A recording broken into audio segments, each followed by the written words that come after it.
Syukur alhamdulillah kita panjatkan kepada Allah Subhanahu wa taala, kesempatan yang mulia ini diberikan kesehatan dan umur yang panjang oleh Allah Subhanahu wa taala dan mampu untuk melaksanakan satu di antara ketaatan yang menjadi kewajiban kita sebagai seorang muslim, dan ini patut untuk disyukuri agar kita mendapatkan tambahan nikmat Allah Subhanahu wa taala. Sesuatu yang sering kita rasakan, yang sering kita lakukan biasa menjadi sesuatu yang tanpa rasa karena rutinitas dan kebiasaan. Kadang makna pendalaman dari ibadah tersebut dia terasa biasa-biasa saja, tapi ketika kita mentajdid, memperbaharui kembali tentang ibadah yang sedang kita laksanakan, maka Allah Subhanahu wa taala ketika melihat ada kesungguhan dari diri seorang hamba untuk bisa bersyukur atas apa yang diberikan, maka ini akan menjadi sebab bertambahnya nikmat Allah Subhanahu wa taala. Ketika kita merasakan bahwa ibadah itu adalah sebuah nikmat, ketika kita memaknainya dan merasakan kesyukuran dan menambah kesyukuran itu, maka Allah Subhanahu wa taala akan menjadikan kita sebagai seorang yang mampu merasakan lebih daripada itu. Apa yang Nabi sallallahu alaihi wasallam rasakan ketika salat di kota Mekah, maka berbeda dengan apa yang Nabi sallallahu alaihi wasallam laksanakan ketika Nabi sudah berada di kota Madinah.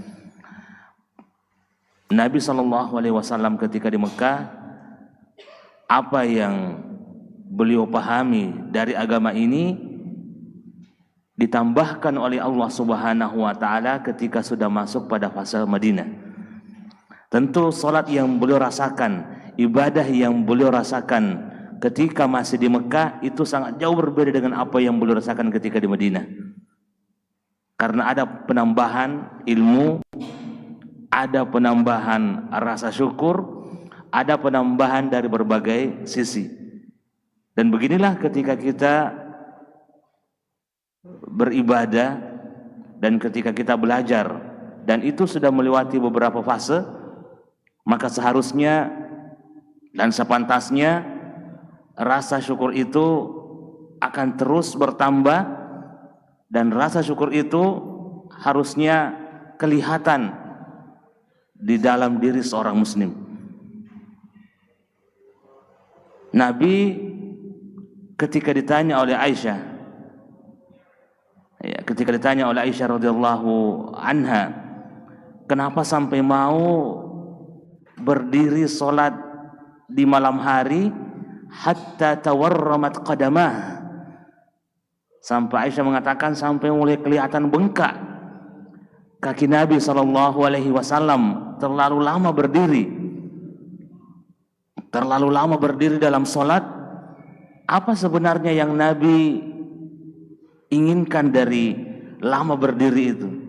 Ya, sampai Aisyah mengatakan waqad, ya, dan sungguh Allah Subhanahu wa taala, wahai Rasulullah, telah mengampuni dosamu apa yang telah lalu, ma taqaddama min dzambik, apa yang sudah lewat sudah diampuni, ya, wa ma ta'akhkhar, dan apa yang akan datang itu sudah diampuni.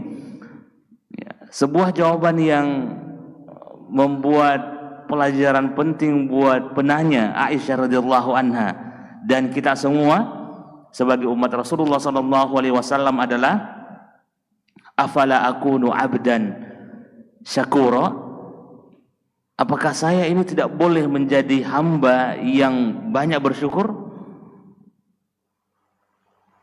Ya, dan hadis itu selesai.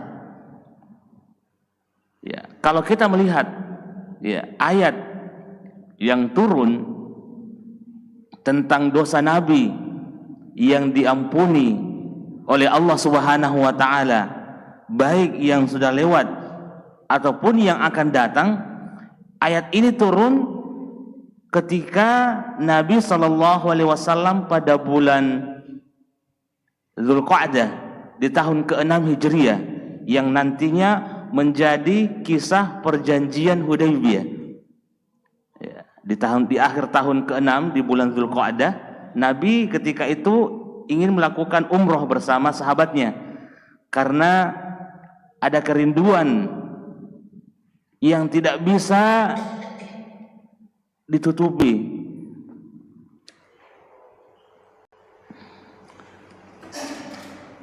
Ya, orang yang beriman kepada Allah itu senantiasa ada kerinduan untuk sebuah ketaatan. Selama Nabi SAW hijrah dari kota Mekah menuju Madinah, beliau belum pernah melakukan lagi ziarah ke Baitullah, haji ataupun umrah, selama beliau hijrah sampai bulan Dzulqa'dah tahun ke-6. 6 tahun, ya, hampir 6 tahun pas, Nabi belum merasakan indahnya lagi ziarah ke Baitullah. Padahal itu kampung beliau, tempat beliau lahir, tempat beliau pertama kali mendapatkan wahyu, tempat segala hal-hal yang indah meskipun menyakitkan itu terjadi. Ya, kita ini kalau keluar dari kampung kita meninggalkan, kemudian lama tidak pulang, pasti ada rasa di dalam hati ini yang ingin kembali.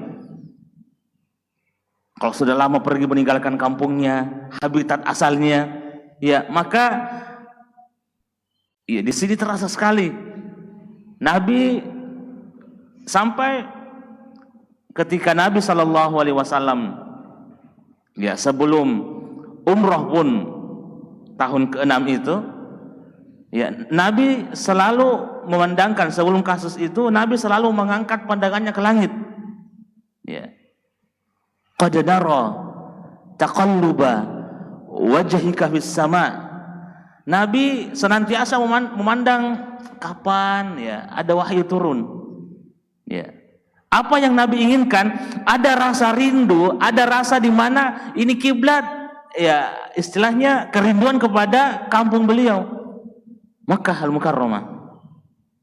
Kampung beliau, habitat asal beliau, tempat beliau lahir dan tempat di mana kenangan di awal-awal itu terjadi. Ya, makanya sangat fitrah, sangat sungguh menjadi sebuah sifat fitrah manusia, fitrah yang tidak bisa dipungkiri, kerinduan kepada kampung halaman. Ya, kerinduan kepada kampung halaman. Ya, selalu mengangkat pandangannya, mendongak ke atas. Qad nara taqalluba wajhika fis sama. Apa yang ingin Nabi inginkan, satu di antara yang Allah Subhanahu wa taala tahu, wallahu alimun bidzatis sudur. Allah Subhanahu wa taala tahu apa yang kita sembunyikan dalam hati. Kelihatannya mungkin benci, kelihatannya bahasanya, tapi mungkin ada kerinduan. Ya. Kadang orang menyembunyikan kerinduan itu ya terlalu dalam, tapi kadang bahasanya lain, tetapi kerinduannya itu mendalam. Dan Nabi SAW tidak membahasakan itu secara gamblang kepada sahabatnya. Saya rindu sekali, saya tidak. Tetapi cukup dengan perbuatan beliau mengangkat kepala ke langit. Qad nara taqalluba wajhika fis sama. Selalu memandang ke langit. Apa yang Nabi inginkan, ada kerinduan karena selama sholat di sana menghadap ke Baitul Maqdis. Ya, ada kerinduan, mungkin suatu saat ya ada hal yang membuat kita bisa ingat kembali kepada Mekah. Ya. Kemudian apa kata Allah Subhanahu wa taala? Falanuwalliyannaka qiblatan tardaha. Maka kami akan memberikan keputusan kepadamu wahai Muhammad untuk merubah kiblat yang kamu inginkan. Nabi tahu, Nabi ingin ke Mekah. Arah salat itu Nabi inginnya ke Mekah.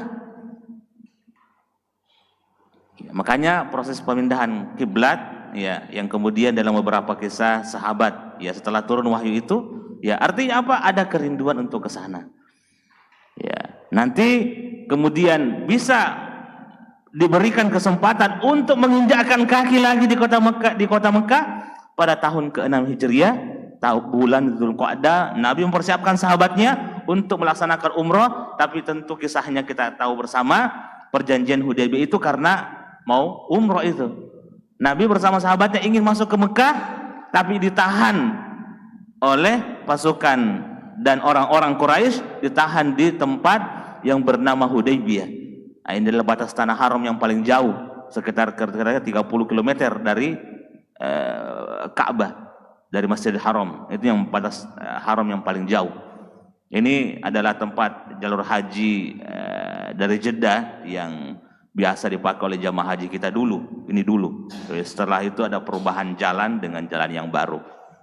Jadi Nabi ditahan di Hudaybiyah. Kemudian setelah itu Nabi SAW ya menandatangani perjanjian ya dengan beberapa hal yang penting, secara zahirnya kelihatan menyakitkan di dalam hati, tetapi sungguh itu merupakan awal daripada kejayaan kaum muslimin. Ya, pada tahun ke-7, ya pada tahun ke-8 kita ingat adalah Fathu Makkah, penaklukan kota Mekah. Itu awal dari Fathu Mekah sebenarnya, karena Nabi menandatangani perjanjian yang kelihatannya menyakitkan, tapi di dalam pelaksanaan penerapan perjanjian Hudaybiyah itu ternyata ada faktor kemenangan yang Allah Subhanahu wa taala janjikan. Nah, di tahun ke-8 itulah hasil daripada kesabaran kaum muslimin dengan penandatanganan perjanjian Hudaybiyah itu.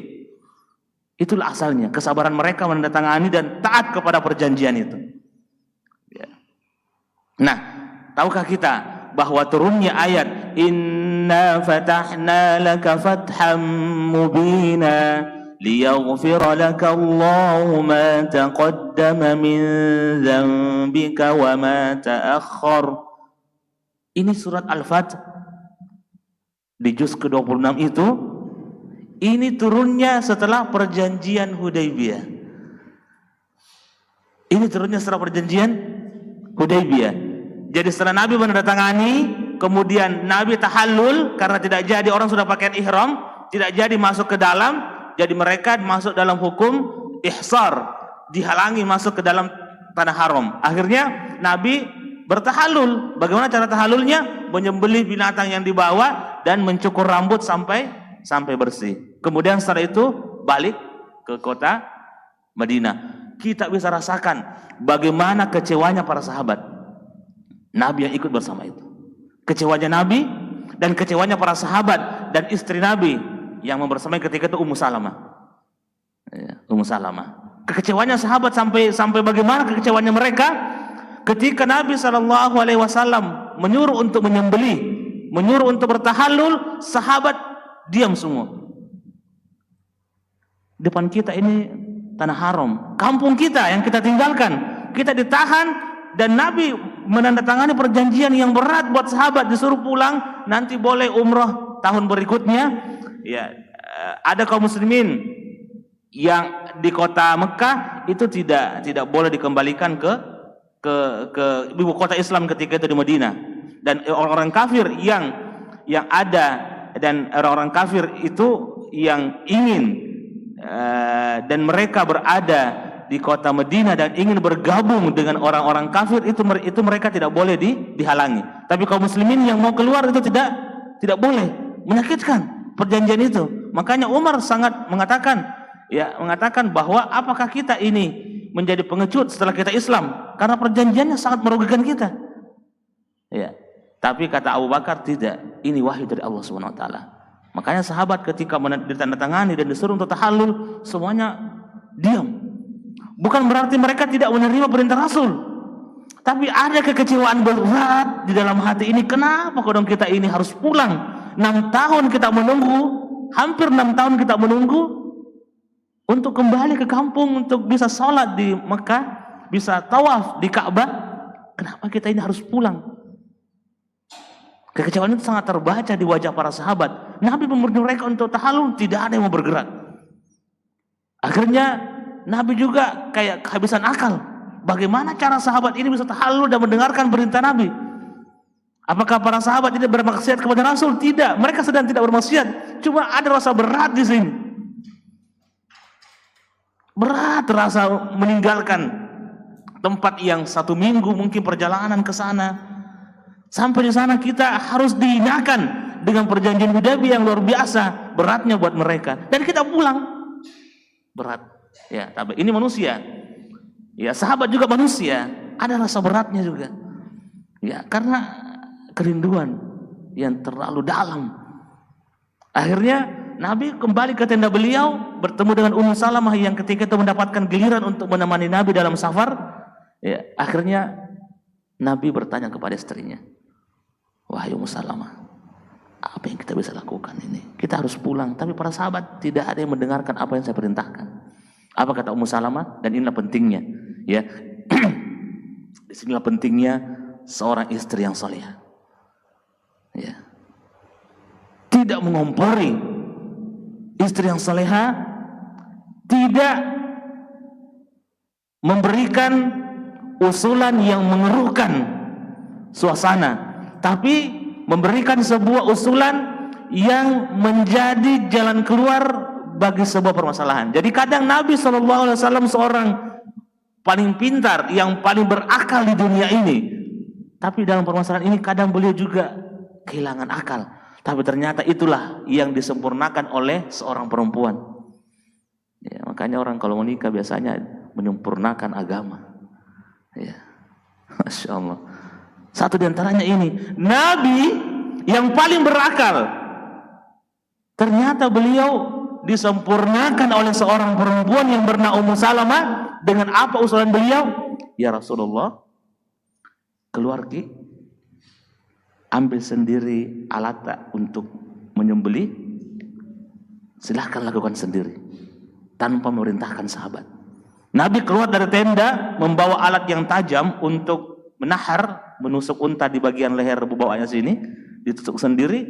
Setelah itu untanya ya, mati, ya, tergeletak. Sahabat melihat itu, langsung semuanya menyembelih hewannya tanpa bicara. Jadi itulah salah satu makna menikah itu menyempurnakan agama. Karena Nabi SAW sendiri dalam posisi seorang yang paling berakal dan paling pintar, menghadapi kondisi sahabat yang tidak mau pulang ke kota Madinah dan merasa berat. Ternyata kepintaran beliau, kemanusiaan beliau, ya, innama ana bashar, saya adalah manusia. Sifat manusia beliau itu disempurnakan oleh seorang perempuan. Ya, disempurnakan oleh seorang perempuan. Dan itulah istri beliau Ummu Salamah radhiyallahu anha. Disempurnakan di sini. Jadi memang menikah itu menyempurnakan agama.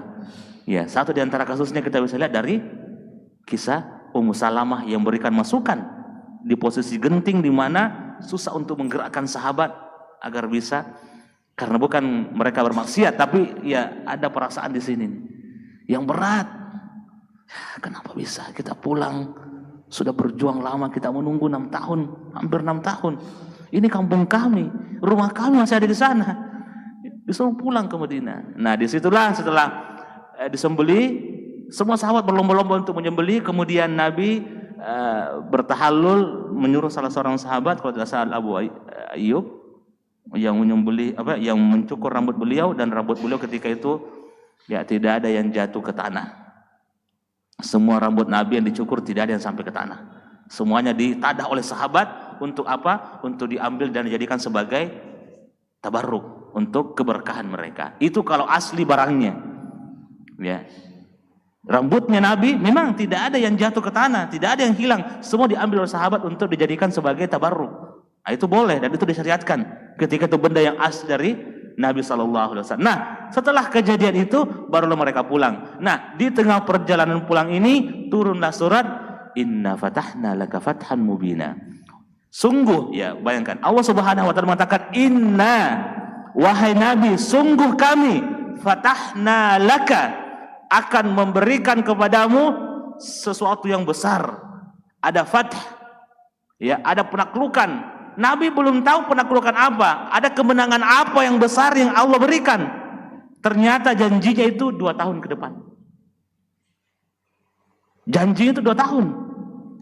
Tahun ke-7, 8 bulan Ramadan, Fathu Mekah. Menunggu, Nabi tidak tahu apa yang terjadi, tapi Allah menjanjikan, inna fatahna lak. Makanya sahabat yang mulia Abdullah bin Mas'ud radhiyallahu anhu yang pernah menceritakan tentang dirinya sendiri, saya menerima dari mulut Nabi langsung 70 bid'an wa 70 surah. Saya langsung menerima itu Al-Quran 70 surat lebih, itu langsung dari mulutnya Nabi, tidak ada perantara. Ya, apa kata beliau tentang surah tentang Hudaybiyah? Kata beliau begini,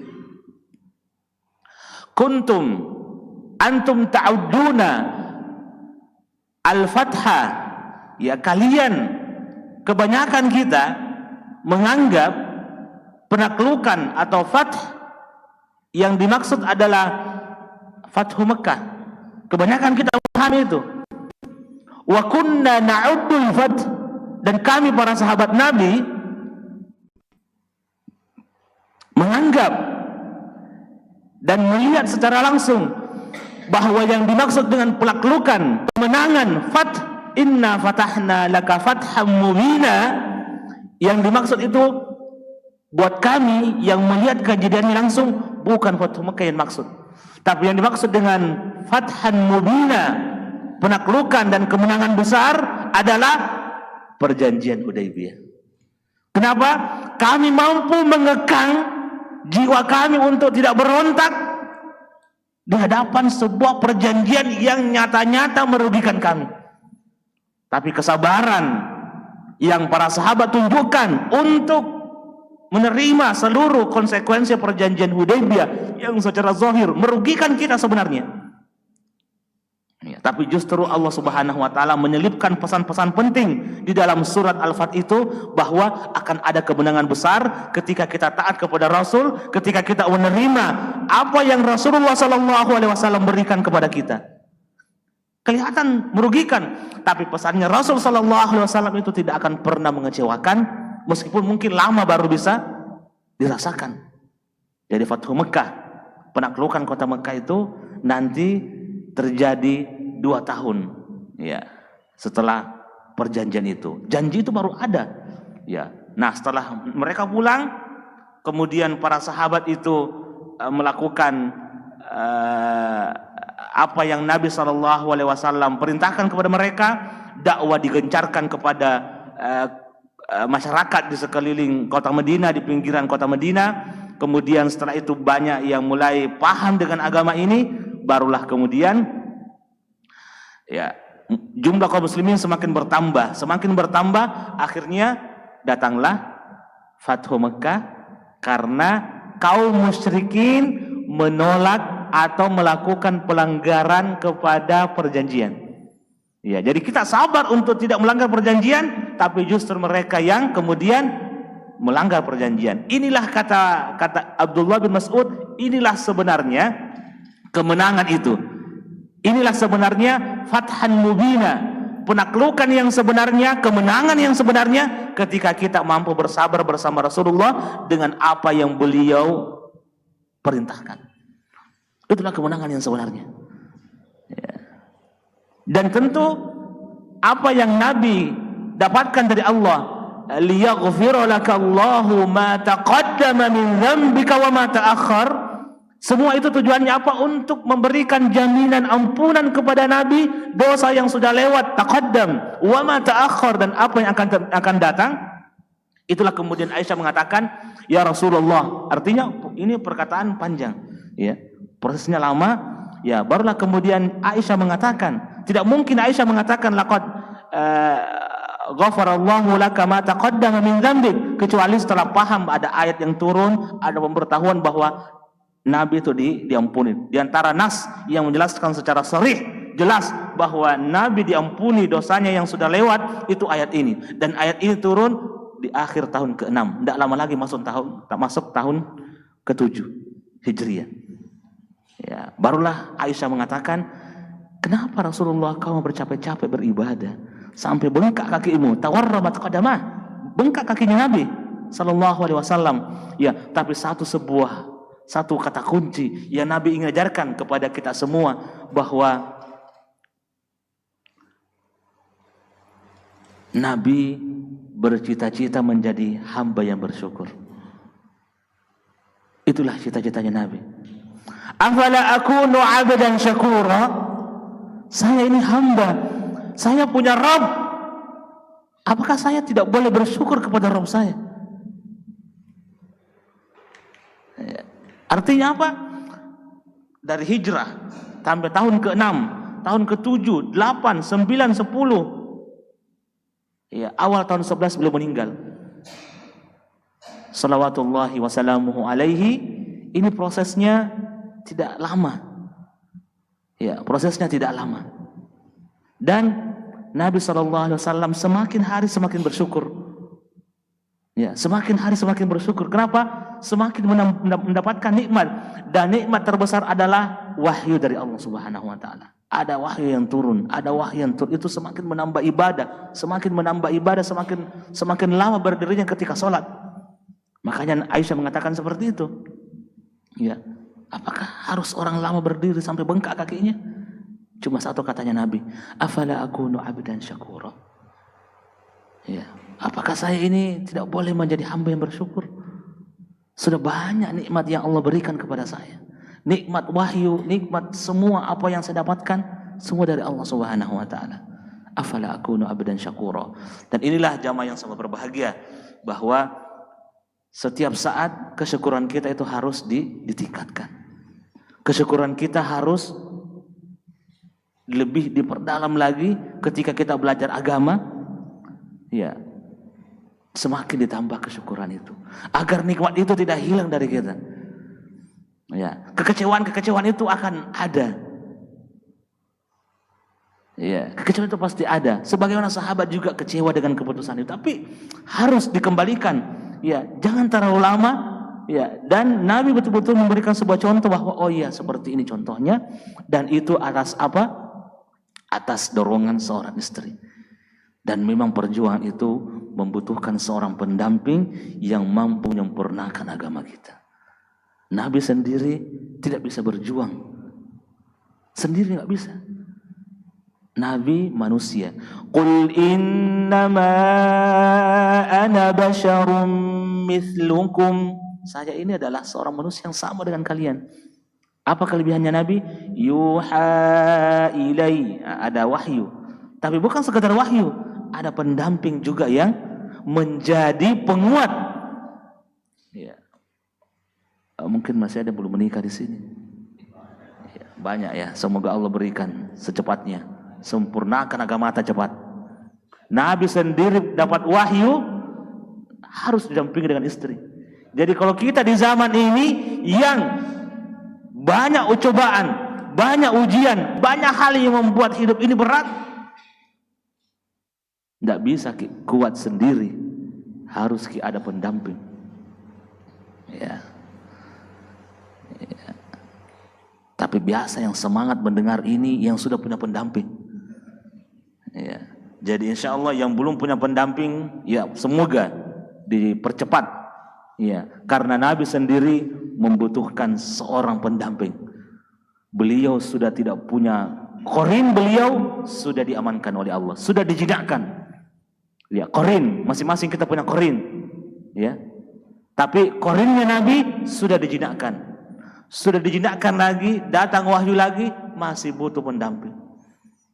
Kita qarinnya kuat, ujian di luar berat, mata juga susah untuk dikendalikan, tidak ada istrinya.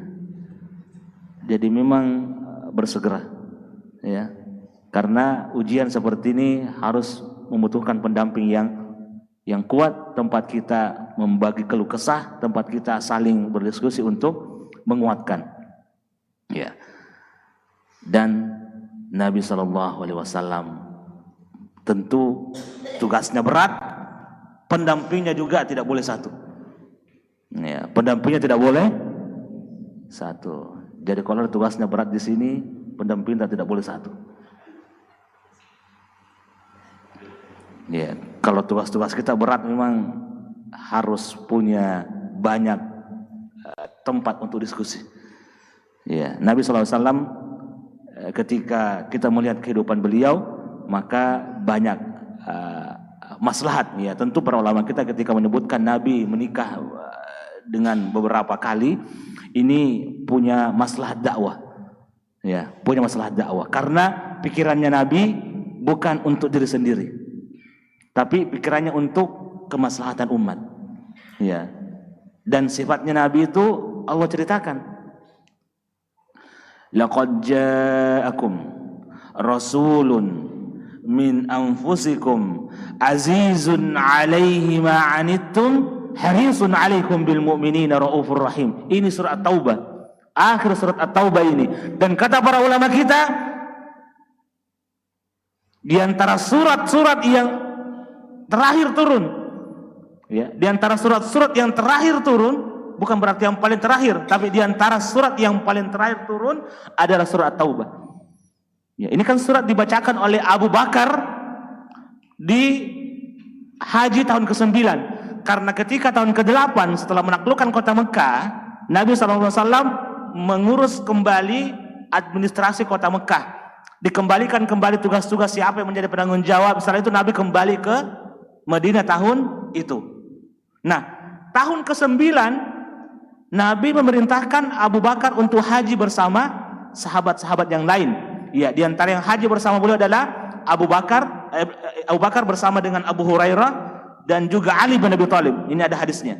Ya, ada hadisnya sendiri yang menceritakan tentang penyampaian surat At-Taubah di hadapan orang-orang yang berhaji ketika itu.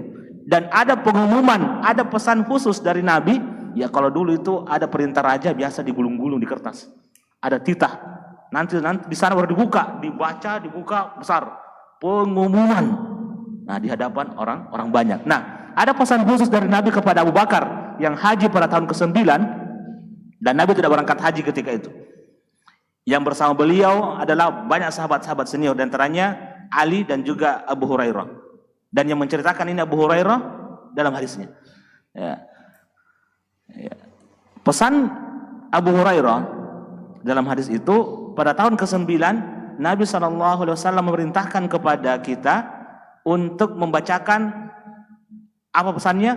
Alla yahujja ba'dal 'ami musyrik. Tidak boleh ada yang berhaji setelah tahun ini musyrik. Ya. Kalau dulu mereka masih bisa ikut berhaji bersama kaum muslimin, sekarang tidak boleh. Tahun ke-10 tidak boleh lagi ada musyrik yang haji bersama Nabi. Ya, jadi sudah ada kekuatan dibersihkan. Ini tanah haram, tidak ada yang boleh berhaji kecuali orang-orang beriman. Itu pesan pertama. Pesan kedua apa? Wa alla yatufa bil baiti uryan. Dan tidak boleh lagi ada yang tawaf telanjang.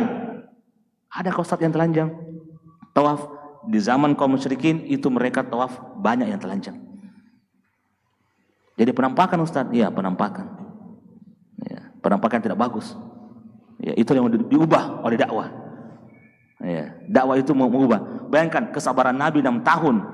Sabar dengan beberapa hal yang kelihatannya rugi, tapi ingat, setelah tahun ke-10 tidak ada lagi yang ditakutkan.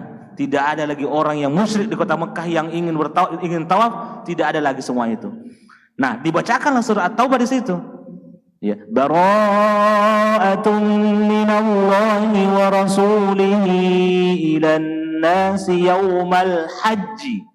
Ya. Ada penyampaian, ada maklumat ya dari Allah untuk berlepas diri. Minallahi wa rasulihi, dari Allah dan dari Rasulnya, dan itu diumumkan pada apa? Pada hari haji, pada hari-hari haji itu. Yaumal hajjil akbar, pada hari haji tanggal ke-9, 10. Ya, pada tanggal ke-10 berkumpulnya seluruh amalan haji, itulah haji akbar. Haji akbar itu terjadi setiap tahun. Bukan haji akbar itu haji yang wukufnya hari Jumat.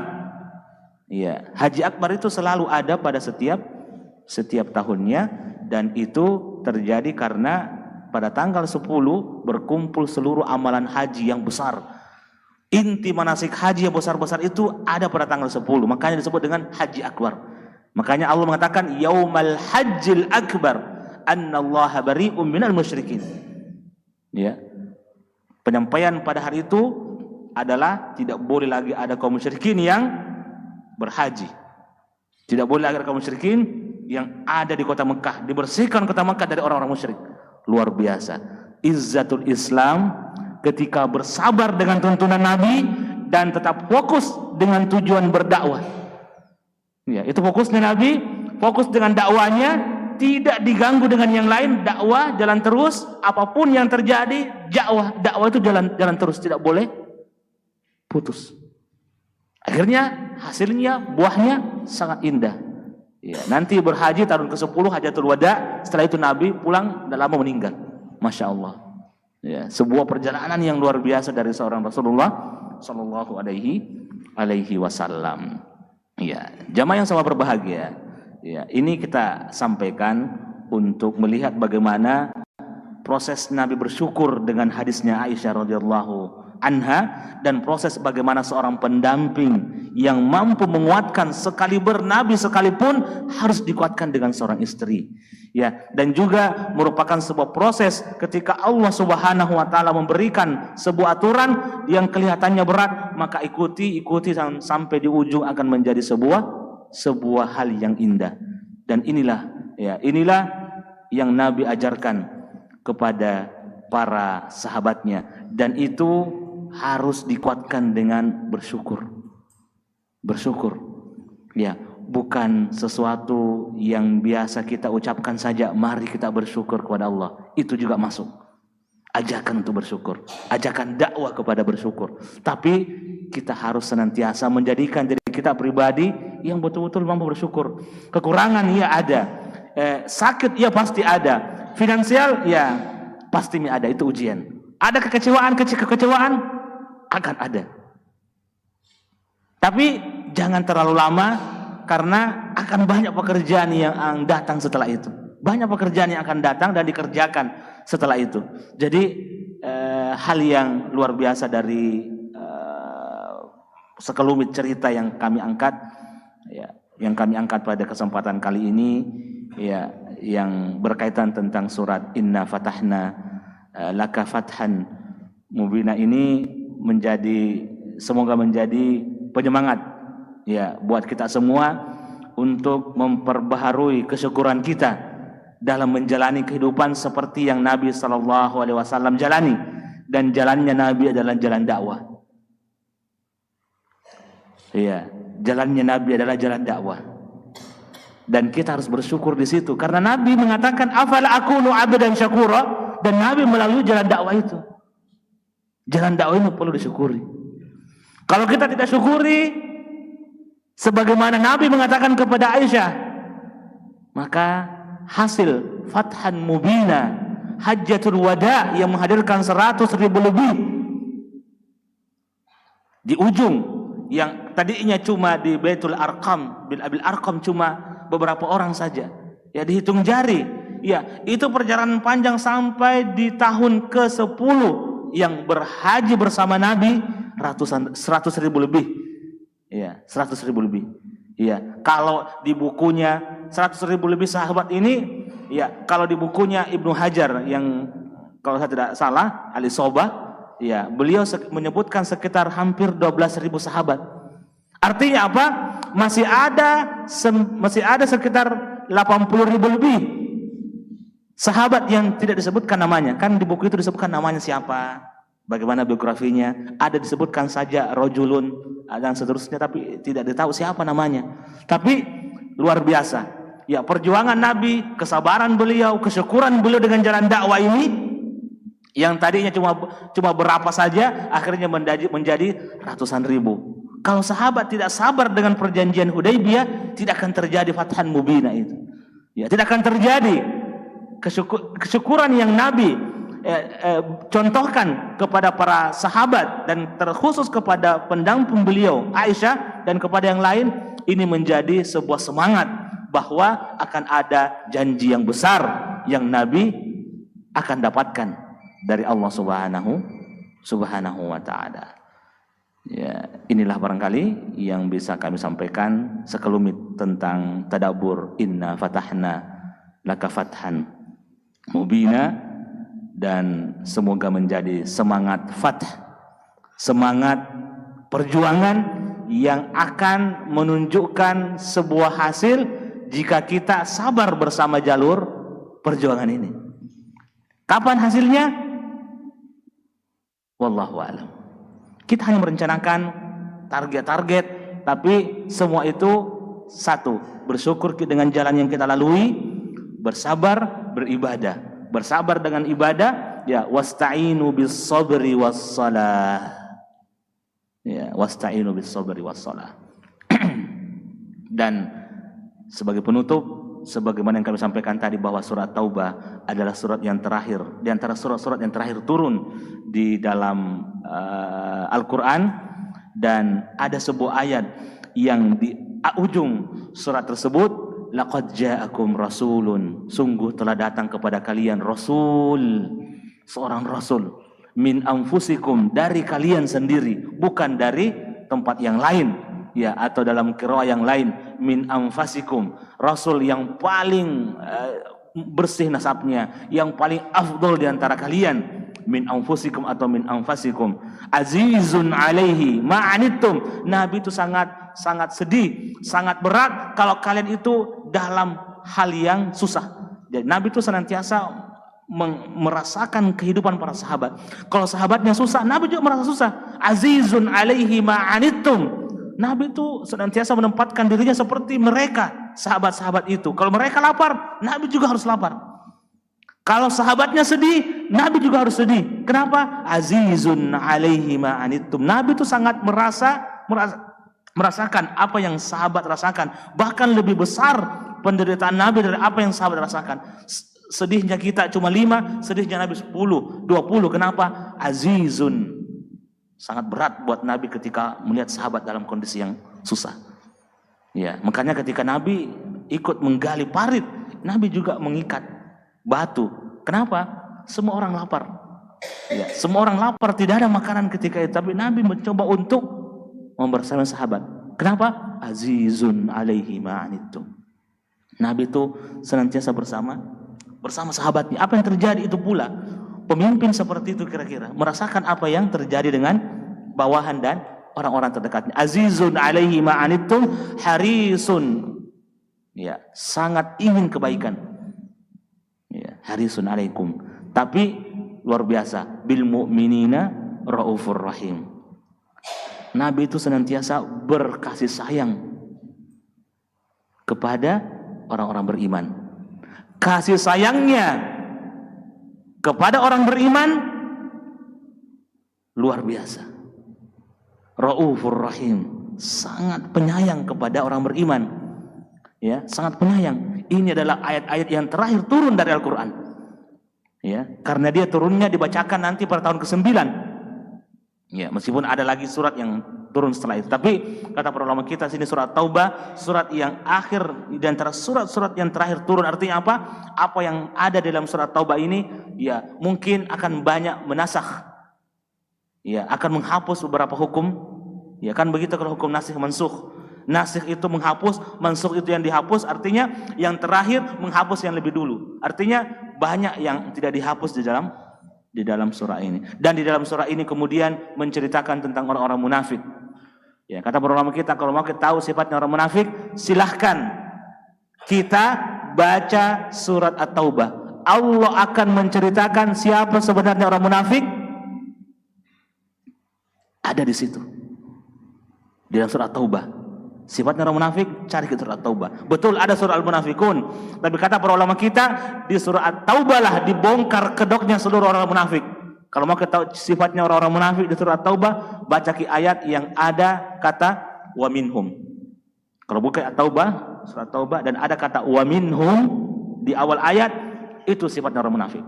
Wa minhum man ahadallah wa minhum man yalmizuka fis sadaqat wa minhum dan seterusnya. Itu sifatnya orang munafik asli, dan Nabi mengatakan, dan Allah dan para ulama mengatakan, surah At-Taubah disebut dengan surat Al-Fadhihah, surat yang membongkar kedok orang munafik. Karena di At-Taubah itu kan ada perang Tabuk diceritakan, ya, diceritakan, dan di situ bagaimana orang-orang munafik beruzur untuk tidak ikut perang. Ya, disinilah kemudian ada ayat laqad ja'akum rasulun di akhir surat itu yang mengatakan bahwa Rasulullah sangat sayang kepada kita, sangat ingin kebaikan kepada kita, dan sangat lemah lembut kepada orang-orang beriman. Ini sifat Rasul yang kita ikuti. Kepada orang beriman berlemah lembut. Jangan kepada orang lain di luar orang-orang beriman berlemah lembut. Toleransi ada, tetapi kecintaan dan loyalitas wala kita kepada orang beriman. Tapi kepada di luar orang beriman, di luar garis keislaman, maka tentu tidak sama kecintaan kita. Berbeda boleh, perbedaan pendapat itu boleh. Tapi seorang Rasulullah di akhir hayat beliau dan surah yang akhir turun, di antara surah yang terakhir turun, mengajarkan untuk cinta kepada orang beriman dan tidak melebihkan cintanya, kesopanannya, kelemah lembutannya kepada seluruh di luar orang beriman. Kita sama kaum muslimin ada perbedaan pendapat, ada mazhab dan ada ini, tetapi selama mereka masih dalam koridor Islam, ahlul qiblah, maka kecintaan kita harus lebih kepada mereka, lebih sopan kepada mereka, karena mereka mengucapkan syahadat la ilaha illallah, sementara di luar Islam tidak mengucapkan itu. Ada juga kesopanan kepada mereka, tapi kesopanan itu harus lebih kepada orang-orang Islam meskipun berbeda pendapat atau mungkin beda mazhab. Demikian dari kami. Subhanakallahumma bihamdik, asyhadu an la ilaha illa anta astaghfiruka wa atubu ilaik. Wa sallallahu wa sallim ala nabiyyina Muhammadin wa akhiru da'wana alhamdulillahi rabbil alamin. Assalamualaikum warahmatullahi wabarakatuh.